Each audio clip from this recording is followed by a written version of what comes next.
میں آپ کی ٹیلی فون کالز کا بعد میں جواب دوں گا۔ سب سے پہلے میں اپنی قوم کے نوجوانوں سے کوئی 5 منٹ بات کرنا چاہتا ہوں۔ میں اس لیے اپنے نوجوانوں سے بات کرنا چاہتا ہوں کہ یہ جو اس وقت پاکستان ایک فیصلہ کن وقت پہ کھڑا ہے، اس میں آپ کے مستقبل کہ کس طرح کا پاکستان بنے گا، یہ اصل میں اس مستقبل کی جنگ ہے۔ اس میں آپ سب کو پتا ہونا چاہیے کہ 2 راستوں پہ جا سکتا ملک۔ جس طرح آپ جب نماز پڑھتے ہیں تو آپ اللہ سے صرف ایک ہی چیز مانگتے ہیں کہ اللہ ان کے راستے پہ لگا جن کو تو نے نعمتیں بخشی، ان کے راستے پہ نہیں جو اپنے تباہی کے راستے پہ نکل گئے۔ تو قوموں کی زندگیوں میں بھی قوم انسانوں کی قوم ہوتی ہے نا، انسانی قوم بناتے ہیں۔ تو قوموں کی زندگیوں میں بھی یہ فیصلہ کرنا پڑتا ہے کہ ہم نے ایک تباہی کے راستے پہ جانا ہے یا اس راستے پہ جانا ہے جو مشکل بھی ہوگا، جس میں ہر قسم کی آزمائشیں آئیں گی، لیکن وہ ہماری عظمت کا راستہ ہے۔ اور وہ ہمارے نبی صلی اللہ علیہ وسلم نے، میں لوگوں کو اس لیے مدینہ کی ریاست کی بات کرتا ہوں کیونکہ وہ اللہ نے ہمیں حکم اس لیے دیا کہ ان کے راستے پہ چلو، کیونکہ مدینہ کی ریاست ہمارے نبی صلی اللہ علیہ وسلم کا راستہ تھا ہماری بہتری کے لیے، کیونکہ وہ ایک دنیا میں ایک بہت بڑا انقلاب آیا تھا۔ میں نوجوانوں سے بات کر رہا ہوں، آپ ضرور سٹڈی کریں کہ یہ کیا ہوا تھا دنیا میں، تاریخ کا حصہ، کہ 622 سے لے کے 632 میں ایک ایسا فکری انقلاب آیا تھا کہ وہ انسان جن کی حیثیت ہی کچھ نہیں تھی، وہ دنیا کی امامت کرنا شروع کر دیا۔ یہ ہسٹری ہے، یہ میتھولوجی نہیں ہے، یہ کوئی کہانیاں نہیں ہیں، یہ انسانی ہسٹری کا ایک چیپٹر ہے کہ 10 سالوں میں انہوں نے انسانوں کو بدل دیا تھا۔ صرف کوئی 12 سے 1400 لوگ مرے تھے اس پیریڈ میں، 10 سالوں میں۔ جنگوں میں 12 سے 1400 لوگوں سے زیادہ نہیں مرے، لیکن وہ فکری انقلاب تھا، انسان چینج ہو گئے۔ اور وہ کیوں، کیسے چینج ہوئے، وہ اگر آپ نبی صلی اللہ علیہ وسلم کی زندگی پڑھ لیں، ان کی سیرت پڑھ لیں، تو آپ کو سمجھ آئے گی کہ وہ لوگ چینج کیسے ہوئے۔ آج جو پاکستان کی پولیٹکس ہے، 25 سال پہلے میں نے جو شروع کی تھی، وہ آج ادھر پہنچ گئی ہے کہ آج ساری قوم نے اس فیصلہ کرنا ہے کہ ہم نے کدھر لے کے جانا ہے اپنے ملک کو، کیونکہ آپ کے ہاتھ میں، اور نوجوانوں آپ کے ہاتھ میں ہے۔ کیونکہ آپ نے، اگر آپ رائے حق پہ کھڑے ہوں گے، جو اللہ کا حکم ہے، سیدھا راستہ رائے حق ہے۔ اگر آپ اچھائی کے ساتھ کھڑے ہوں گے، کیونکہ امر بالمعروف حکم ہے اللہ کا کہ اچھائی کے ساتھ کھڑے ہو، برائی کی خلاف کھڑے ہو، رائے حق پہ کھڑے ہو، جھوٹ کے خلاف کھڑے ہو، حکم ہے اللہ کا ہماری بہتری کے لیے۔ جب ایک معاشرہ یہ سچائی، حق اور اچھائی کے ساتھ کھڑا ہوتا ہے تو وہ معاشرہ زندہ ہو جاتا ہے۔ جب وہ معاشرہ بیچ میں بیٹھ جاتا ہے کہ اچھا جی مجھے تو کچھ نہیں ہے، تو میری زندگی کو تو کوئی فرق نہیں پڑ رہا، وہ جب انیکٹیو ہو جاتا ہے، جب وہ کچھ کرتا نہیں ہے، اصل میں وہ برائی کے ساتھ کھڑا ہو جاتا ہے۔ جب وہ نیوٹرل ہوتا ہے اچھائی اور برائی کے بیچ میں، وہ برائی کا ساتھ دینا شروع ہو جاتا ہے اور وہ معاشرے کی تباہی ہوتی ہے۔ جس طرح میں بار بار مولانا رومی کو کوٹ کرتا ہوں، جب انہوں نے کہا کہ ایک قوم تب تباہ ہوتی ہے جب اچھے اور برے کی تمیز ختم کر دیتی ہے۔ وہ ختم کب کرتی ہے؟ کہ جب وہ نیوٹرل ہو جاتی ہے، فیصلہ ہی نہیں کرتی، جب دیکھ رہی ہے کہ ایک طرف ملک کے اوپر کتنی بڑی سازش ہے، اور ثابت ہو گیا سازش کہ بکروں کی طرح نیلامی ہو رہی ہے سیاستدانوں کی جو ملک کی لیڈرشپ ہے، اور ان کو خریدا جا رہا ہے ایک گورنمنٹ کو گرانے کے لیے۔ باہر کی سازش، باہر سے سازش شروع ہوئی، یہاں میر جعفر اور میر صادق بیٹھے ہوئے ہیں سودا کرنے کے لیے، اپنے ذاتی مفادات کے لیے، ان کے ساتھ مل کے اور گورنمنٹ گرائیں۔ تو آپ ساری قوم کے پاس، نوجوانوں آپ کے لیے خاص طور پہ، آپ کے پاس یہ نہیں کہ آپ چپ کر کے بیٹھے رہیں، آپ کو فیصلہ کرنا ہے، جو بھی آپ سمجھتے ہیں اچھائی کدھر ہے برائی کدھر ہے آپ کو فیصلہ کرنا ہے. لیکن آپ چپ کر کے اگر بیٹھیں گے آپ برائی کا ساتھ دیں گے. میں یہ چاہتا ہوں کہ آپ سب احتجاج کریں, آپ سب اپنی آواز بلند کریں.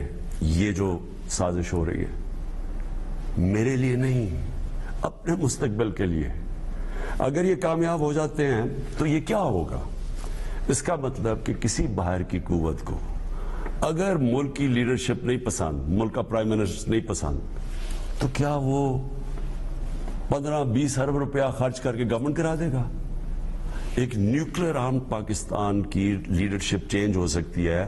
باہر کی قوت تھوڑے پیسے دے, ان کو بکروں کی طرح خریدے, ضمیر فروشوں کو, اور گورنمنٹ کرا دے. تو یہ تو آگے اس ملک کا تو کوئی مستقبل نہیں ہے. اور آپ کو میں نوجوانوں اس لیے کہہ رہا ہوں, آپ کو کوئی مستقبل نہیں ہے. اس پاکستان میں تو کوئی مستقبل نہیں ہے آپ کا. اس لیے تو جو زیادہ پڑھ لکھ لیتا ہے وہ باہر چلا جاتا ہے. لیکن یہ آپ کا ملک ہے, اس کے لیے آپ کو لڑنا پڑے گا. اور جب میں کہتا ہوں احتجاج, یہ آپ کا حق ہے. میں ایک زندہ معاشرے کی بات کر رہا ہوں, برطانیہ زندہ معاشرہ, کیونکہ میں یونیورسٹی بھی وہاں گیا اور میں بڑے اچھی طرح اس معاشرے کو جانتا ہوں. جب انہوں نے ناجائز طریقے سے جھوٹ بول کے ویپنز آف میس ڈسٹرکشن کا نام لے کے عراق کے اوپر حملہ کیا, تو 20 لاکھ لوگ نکلے احتجاج کرنے کے لیے. پرامن احتجاج, کوئی گملہ نہیں ٹوٹا, کوئی توڑ پھوڑ نہیں, پرامن احتجاج. کیونکہ انہوں نے کہا یہ آپ غلط کر رہے ہیں, یہ برائی ہے کہ جھوٹ بول کے کسی قوم کے اوپر حملہ کرنا. 20 لاکھ لوگ نکلے اور میں ان کے ساتھ واک کی, اور کسی پارٹی نے نہیں ان کو نکالا. وہ خود نکلتے تھے, گاڑی سے نکلتے تھے, بس سے نکلتے تھے. اپنا انہوں نے ایک پلے کارڈ اٹھایا ہوا تھا, اس پہ کہا تھا کہ میں جنگ کے خلاف ہوں, اور وہ چلنا شروع کر دیتے تھے. زندہ قوم. یہ اللہ کا حکم ہے آپ کو, امر بن معروف, کہ آپ اچھائی کے ساتھ کھڑے ہوں گے اور آپ اپنے مستقبل کو بچانے کے لیے کھڑے ہوں گے. اور پھر میں آپ کو ریپیٹ کر دوں کہ جو آپ کا احتجاج ہوگا وہ پرامن ہو, کسی قسم کا اپنے ملک کو نقصان نہ پہنچائیں. یہ ہمارا ملک ہے. ہم جب توڑ پھوڑ کرتے ہیں ہم اپنے لوگوں کا, اپنے ملک کا نقصان پہنچاتے ہیں. لیکن پرامن احتجاج, یہ اس سے سب سے بڑا خوف ہوتا ہے اس طرح کے غداروں کو. اس طرح کے غداروں کو جب پتہ چلتا ہے, یہ سب سے بڑا, جب قوم ایک کھڑی ہو جاتی ہے سچائی کے ساتھ, حق کے ساتھ, اچھائی کے ساتھ, یہ سب سے بڑا خوف ہوتا ہے ایک معاشرے میں ان لوگوں کو, ان غداروں کو جو اپنے ضمیر کا سودا کر چکے ہوتے ہیں, اپنے ذاتی مفادات کے لیے ملک کو غلام بنا دیتے ہیں. اس برے صغیر کی تاریخ میں بار بار بتا چکا ہوں, میر جعفر اور میر صادق کون تھے. ایک نے, میر جعفر نے انگریزوں کے ساتھ مل کے ایک مسلمان جو حاکم تھا سراج الدولہ, اس کو میر جعفر نے انگریزوں کے ساتھ مل کے گرایا. اس کو فائدہ ہوا ذاتی طور پہ, اور قوم ان کی غلام ہوگی. اور جو مشکلات گزری وہ بنگال کے, اس کے بعد آپ تاریخ پڑھیں, جو لوگوں کا انہوں نے خون چوسا. اور اسی طرح ٹیپو سلطان کو گرانے والا انگریزوں کے ساتھ مل کے میر صادق تھا. تو کبھی تاریخ ان کو نہیں بھولی, ان غداروں کو.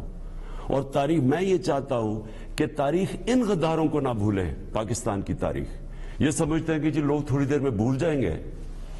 آپ کی ذمہ داری ہے نوجوانوں, آپ نے ان کو بھولنے نہیں دینا کہ جو جس طرح کی انہوں نے بے شرمی سے غداری کی ہے اس قوم کے ساتھ.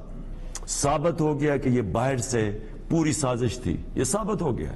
ہمارے پاس نیشنل سیکیورٹی کمیٹی نے, کیبنٹ نے, سب نے وہ ڈاکیومنٹ دیکھ لیا ہے.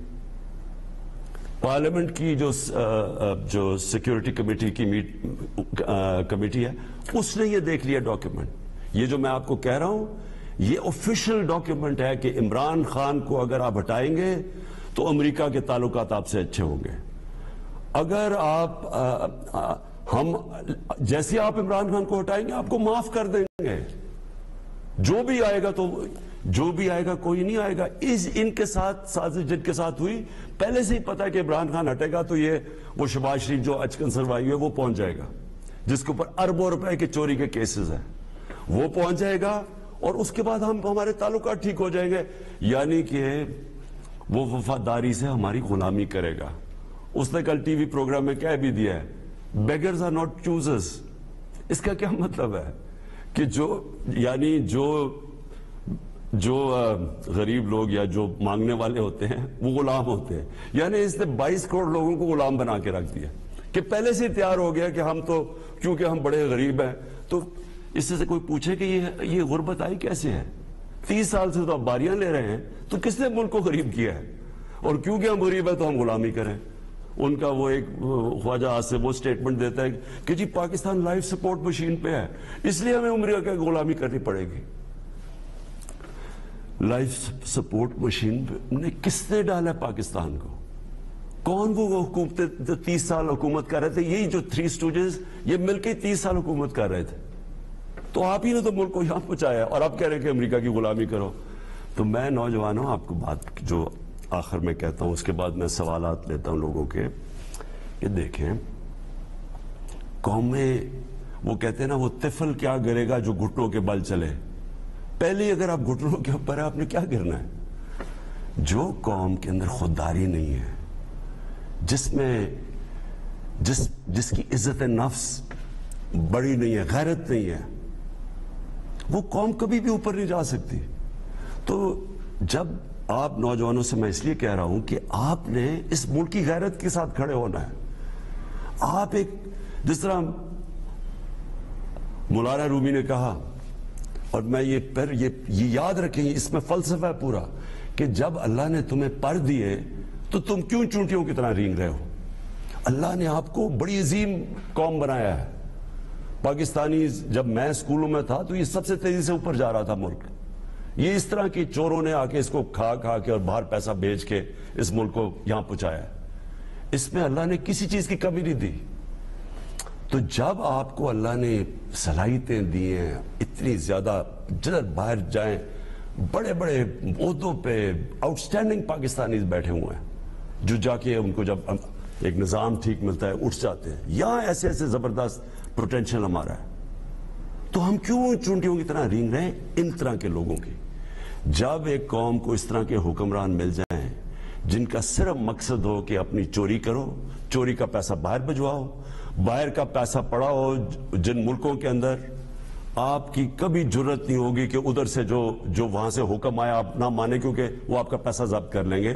جس طرح آج روسیوں کے پیسے اور ان کی پراپرٹی ضبط کی جا رہی ہیں, اس لیے ان کو بھی ڈر ہے. تو یہ ہمیشہ ان کی غلامی کریں گے اور ساری 22 کروڑ لوگوں کو آپ کے مستقبل کو غلام بنا دیں گے. تو میں چاہتا ہوں کہ آج اور کل میں آپ سب کا چاہتا ہوں کہ آپ احتجاج کریں. آپ اپنے ملک کی ایک آزاد خوددار پاکستان کے لیے, ایک آزاد خوددار پاکستان جس میں آپ کا مستقبل ہے, اس کے لیے میں سب کو چاہتا ہوں کہ پرامن آپ سب احتجاج کریں. جی